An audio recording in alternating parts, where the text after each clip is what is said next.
Hello बच्चों, स्वागत है आप सभी का मेरे YouTube channel CAT coaching Dagarwa में। मैं मोहम्मद इश्तियाक सर आज आप सबके बीच इस वीडियो में लेकर आया हूँ 12th क्लास का Kahkashan Urdu book chapter number 6 जो एक दास्तान है, नाम है बागो बहार। इसके मुतालिक ये ऑब्जेक्टिव सवाल वीडियो लंबा बन जाता है, इसलिए मैंने इसको पहले ही लिख दिया है। ये जो दास्तान है तो पहला सवाल इससे मुताल्लिक बनता है कि दास्तान किसे कहते हैं। तो इसका आंसर मैं किस्सा गोई, गोई मतलब होते हैं कहने, तो मैंने यहाँ कहने भी लिख दिया है।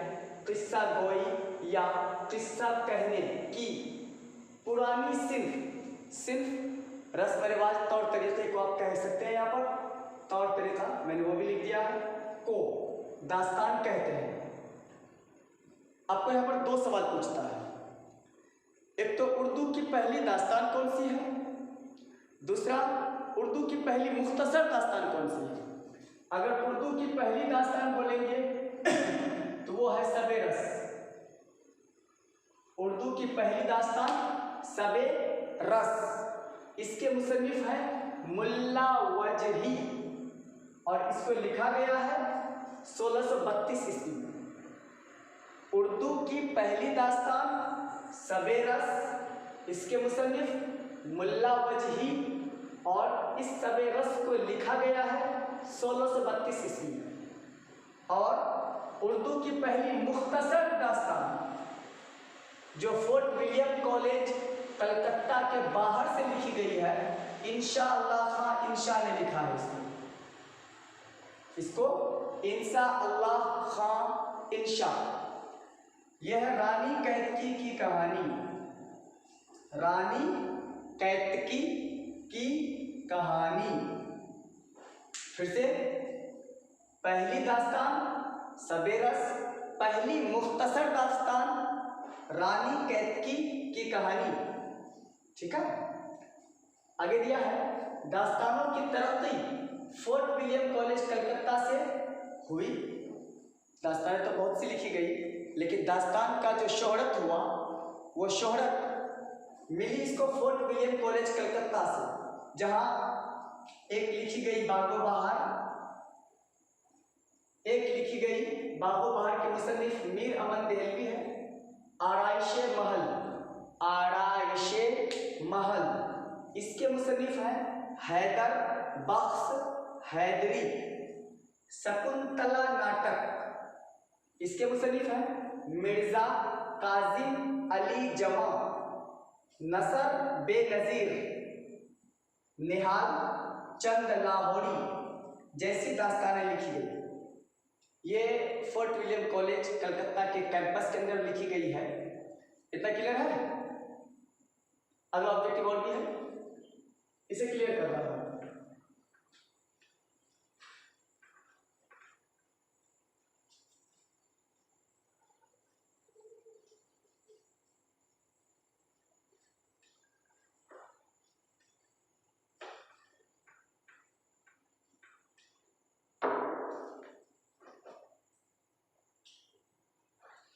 इसमें से देखो, लिखने की जरूरत नहीं है, आपके किताबों का है। फोर्ट विलियम कॉलेज कलकत्ता से बाहर भी दास्तानें लिखी गई, जिसमें सबसे पहली दास्तान लिखी गई थी रानी कैतकी की कहानी। इसके अलावा किस्सा अजायब, बाग़े इश्क, अलिफ लैला, बुस्ताने ख्याल, गुलशने नू बहार, फसानाए अजायब मिर्जा रजब अली बेग सरवर का, ये किस्सा लास्ट में है आप लोगों के इस बुक में, वो भी देखने को मिलेगा आपको। उसके बाद किस्सा बहराम गौर और एक 31 में होश रुबा जैसी और भी दास्तानें लिखी गई, जैसे फसानाए आज़ाद। क्लियर है? तो इसके आगे का ऑब्जेक्टिव के लिए आते हैं मीर अमन देहलवी पर।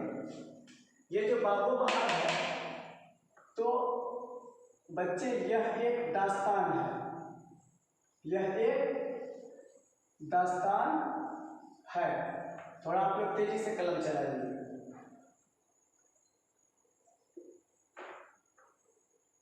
मैंने इससे पहले भी बता दिया। इसके मुसन्निफ किसके? इसके बाबू बहादुर। इसके मुसन्निफ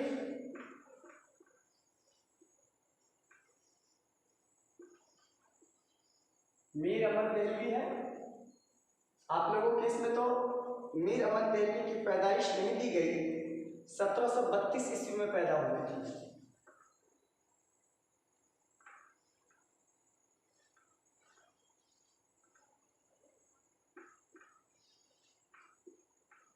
पैदाइश 1732 ईस्वी को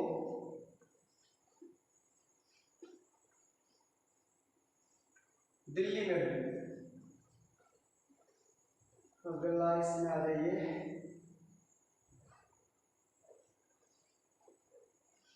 उनका असल नाम मीर अहमद देहलवी उनका टाइटल है।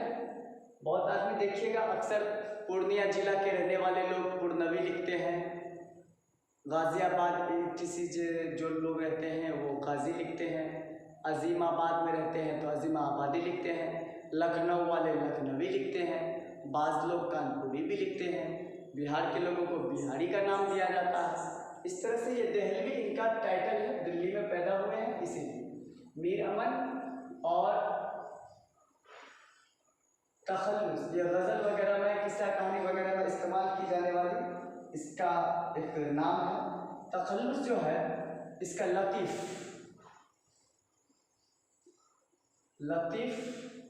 था। इसको लुत्फ़ में पढ़ लेना बच्चे, यह है लतीफ़। अगला इसमें है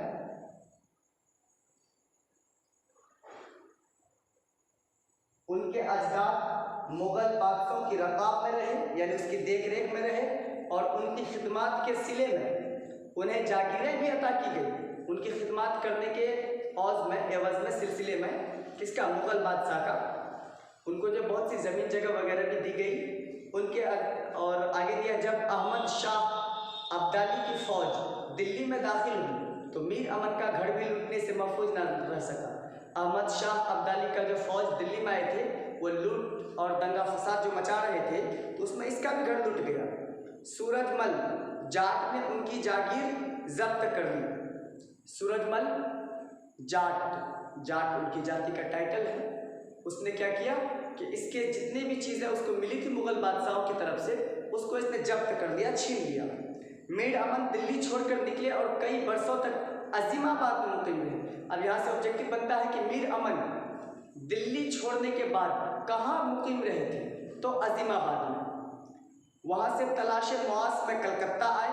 नवाब दिलावर जंग ने उन्हें अपने छोटे भाई मीर मोहम्मद काजिम खां का अतालीफ मुकर्रर किया। दिलावर खान ने क्या किया? अपने भाई की देख रेख के लिए उसे आप मतलब सिखाएं, पढ़ाएं, कुछ उनकी अगुवाही करें, उन्हें आप सलाह मशवरा देते रहें, उसको मुकर्रर कर दिया गया। 2 साल इस खिदमत को अंजाम देने के बाद मुंशी मीर बहादुर अली हसीनी के वसीले से गिलक्रिस्ट तक पहुँचे। जॉन गिलक्रिस्ट जो फोर्ट विलियम कॉलेज कलकत्ता के एक प्रोफेसर थे।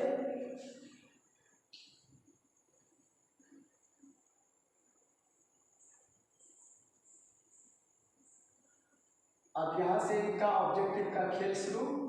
मुंशी मीर बहादुर अली हसीनी, मीर बहादुर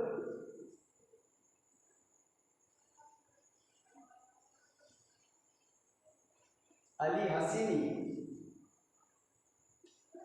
के वसीले से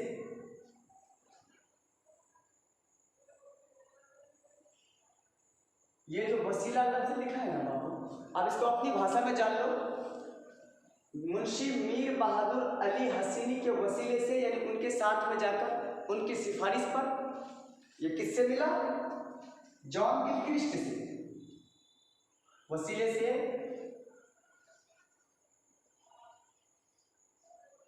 जॉन गिलक्रिस्ट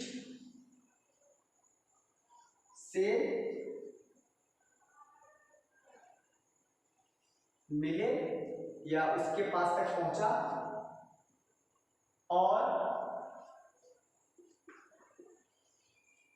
4 मई, ये हमजा है, 4 मई 1801 ईस्वी को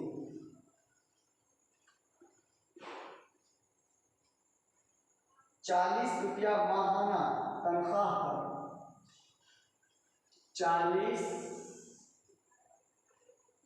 रुपया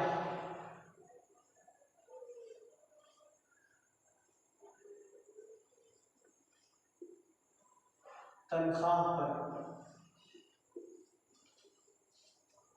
फोर्ट विलियम कॉलेज के हिंदुस्तानी शोबे में उनका तकर्रुर हुआ। फोर्ट विलियम कॉलेज के, वहाँ कई शोबा थे, अंग्रेजों का काल था ना, इसलिए उसको हिंदुस्तानी डिपार्टमेंट की काम नहीं थी। हिंदुस्तानी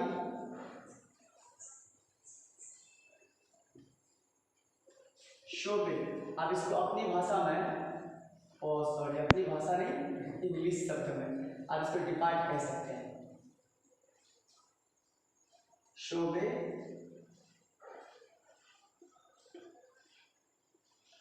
में उनका तकर्रुर, आप इसको अपनी भाषा में कह सकते हैं, आप हिंदी भाषा में कहते हैं ना कि चयन हुआ, चुना गया, तकर्रुर हुआ। वहां पर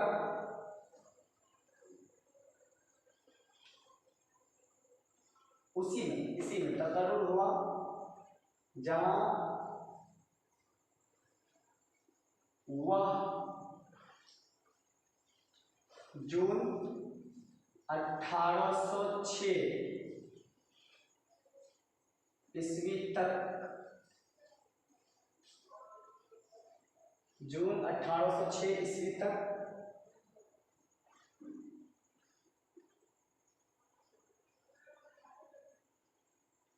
फराइज को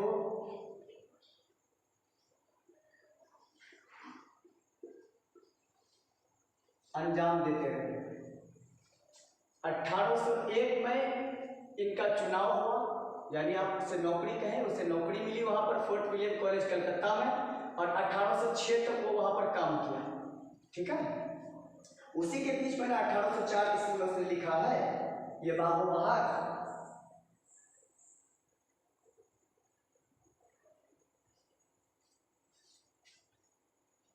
और माजूरियत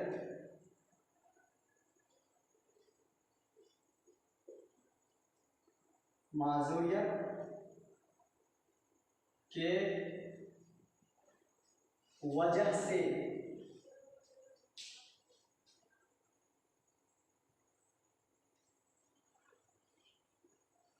उन्हें 1806 में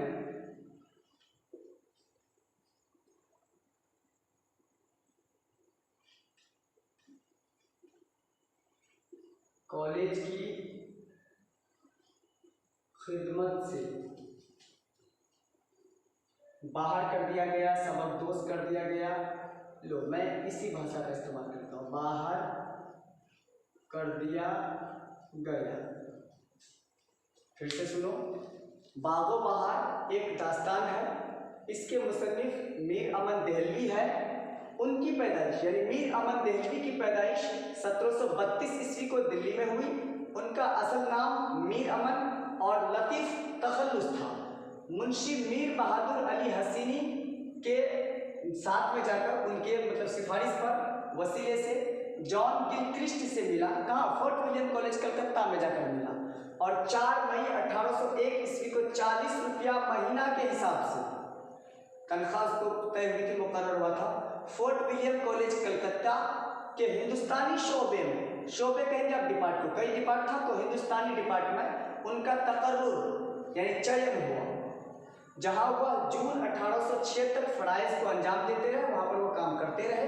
और माजूरियत की वजह से वो जब बीमार हो गया, अब उसका मतलब चलने नहीं लगा, जान नहीं चलने लगा, बीमारी में रहने लगे, से उन्हें, ये मैं उनका नुक्ता बड़ा कर दे रहा हूँ, उन्हें 1806 में कॉलेज की तरफ से ही निकाला गया था। उसने नौकरी छोड़ी नहीं थी, उसे कॉलेज की तरफ से निकाल दिया गया था। इतना मिटाना होगा, सटासट नोट करो, मिटा दें।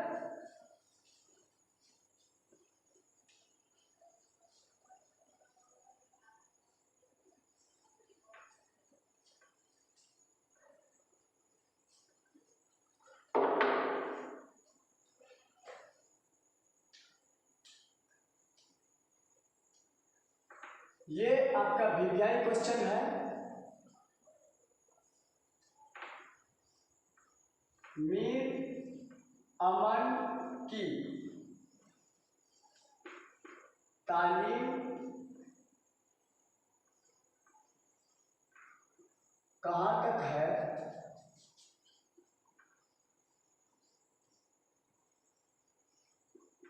मालूम नहीं। इस ऑब्जेक्टिव का यही आंसर है। आपको अगर क्वेश्चन पूछ ले कि मीर अमन दहलवी की तालीम कहाँ तक है, तो मालूम नहीं। क्लियर? अगर ऑप्शन में मान लो दे दिया MA, BA या PhD, इस तरह का कोई 3 ऑप्शन देता है, तो चौथा ऑप्शन जरूर इनमें से कोई नहीं रहेगा और इसका आंसर वही होगा। क्लियर है? क्योंकि पता ही नहीं है, कंफर्म नहीं है, बात खुद ही कह रही है। आगे कहते हैं,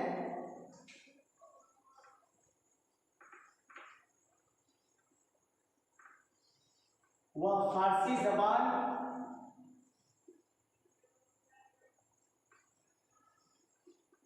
अच्छी जानते थे। उन्हें फारसी जबान में बहुत पकड़ थी, इसलिए फारसी जबान में ही उसने बहुत सी किताबें लिखी। वही फारसी जबान जानने के कारण फारसी में एक मशहूर किताब लिखा था उसने। फारसी अच्छी जानते थे, जिसके वजह से, इसी में अटैच कर दे रहा हूं, जिसके वजह से फारसी का मशहूर किताब, उसका नाम है इखलाक मोहसिनी।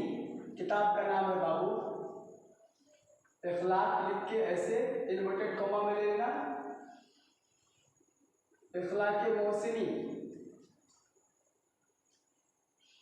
का कामयाब तर्जुमा, गुंजे खूबी, इसको भी इन्वर्टेड कॉमा में ले लेंगे, गुंजे खूबी के नाम से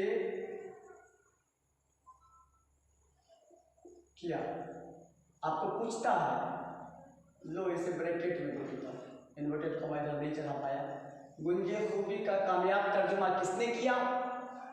तो मीर अमन दहलवी ने। गुंजे खूबी किस जबान का उर्दू तर्जुमा है? तो फारसी जबान का। किस किताब का है? तो फारसी का एक मशहूर किताब इखलाक मोहसिनी। इसमें से आपको 3 ऑब्जेक्टिव टाइप निकल रहा है। एक सेकंड,